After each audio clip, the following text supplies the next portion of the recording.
उत्तर प्रदेश से खबर आ रही है, जहां ये वही मुजफ्फरनगर है जहां कभी धर्मांतरण का दुर्दांत सरगना कहे तो छांगूर के समकक्ष मौलाना कलीम सिद्दीकी निकलकर सामने आया था।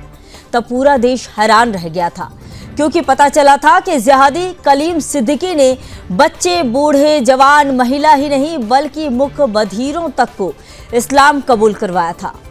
जब उसकी गिरफ्तारी हुई तब माना गया था कि धर्मांतरण के गंदे धंधे पर सख्त लगाम लगेगी, लेकिन हकीकत देखिए, मौलाना कलीम की जड़ें आज भी जिंदा हैं, वही जड़ें जो लगातार नए नए पेड़ पैदा कर रही हैं।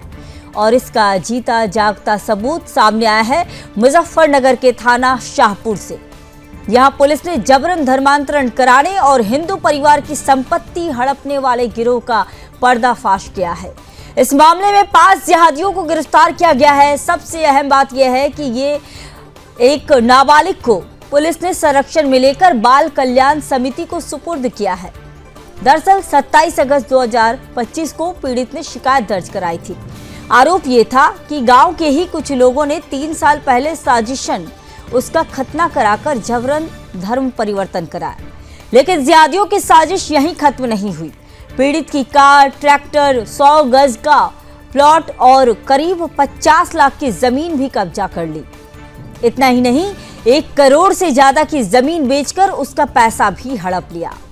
फिलहाल पुलिस ने विशेष टीम गठित कर कार्रवाई की और जिहादी यामीन, गुलजार, इकराम, हाफिज, शहनवाज और नाई मुर्शिद को दबोच लिया। इन सब के खिलाफ बीएनएस की संगीन धाराओं और उत्तर प्रदेश विधि विरुद्ध धर्म संपरिवर्तन प्रतिषेध अधिनियम 2021 के तहत केस दर्ज किया गया है।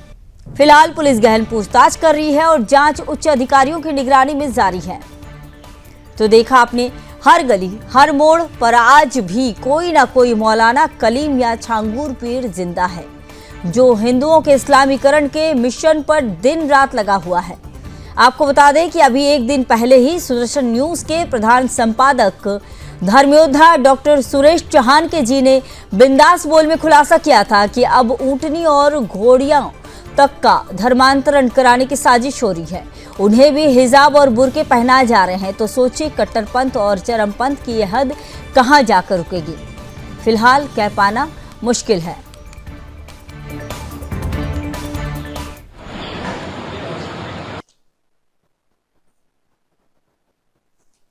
इस तरह से धर्म परिवर्तन करने का जो किया जा रहा था, उसी क्रम में जो है एक व्यक्ति नरेंद्र शर्मा का खतना भी किया गया था तथा उनकी सारी जमीन को उनको जो है बहला फुसला करके, उनको नशा करा करके जो है उसको अपने नामांतरण उसके अपनी पत्नी के नाम करा लिया था। यामीन नाम का व्यक्ति, और मुख्य व्यक्ति जो यामीन है, जब उससे पूछताछ की जाती है उसने पूरा जुर्म स्वीकार भी किया है अपना, तथा उसने अपने बीवी के नाम पर 5 बीघा खेत नामांतरित करा लिया है। साथ ही साथ जो 2 बीघा जमीन थी उसको बेच करके प्लाटिंग का कुछ और 100 गज प्लाट अपने रिश्तेदार को दिया। साथ ही साथ एक अर्टिगा गाड़ी खरीदी उससे, साथ ही साथ एक ट्रैक्टर खरीदा उससे। तो इस प्रकार से जो है तमाम चीजें खरीद करके जो है उसने जो है अपने रिश्तेदारों के नाम पर, इसमें एक हाफिज शहनवाज नाम के व्यक्ति को इसका उसने खतना करने में इस्तेमाल किया। साथ ही साथ इसमें नाई मुर्शीद का इस्तेमाल किया। साथ ही साथ इकराम जो इसका साला है उसका इस्तेमाल किया। और साथ ही साथ इसने गुलजार अपने भाई के नाम पर तमाम चीजें इसने नामांतरित की और 100 गज प्लाट भी इसके नाम पर किया। इस प्रकार से एक गंभीर मामला यहाँ पर मुजफ्फरनगर में पकड़ा गया है।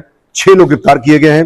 यामीन, गुलजार, इकराम, हाफिज, शहनवाज, नाई मुर्शीद तथा एक बाल अपचारी जो इनका बेटा है यामीन का, जो कि गिरफ्तार किया गया है, जो कि खतना कराने में सहयोग कर रहा था। इसी खबर पर मेरे साथ मेरे सहयोगी समर जुड़ चुके हैं। समर, यह बताइए कि मुजफ्फरनगर में एक और धर्मांतरण के गैंग का पर्दाफाश हुआ है, तो ये जो मामला जो निकलकर सामने आई है, क्या ये सिर्फ धर्मांतरण तक ही सीमित है या फिर इसमें और भी कई तरह के खेल चल रहे हैं?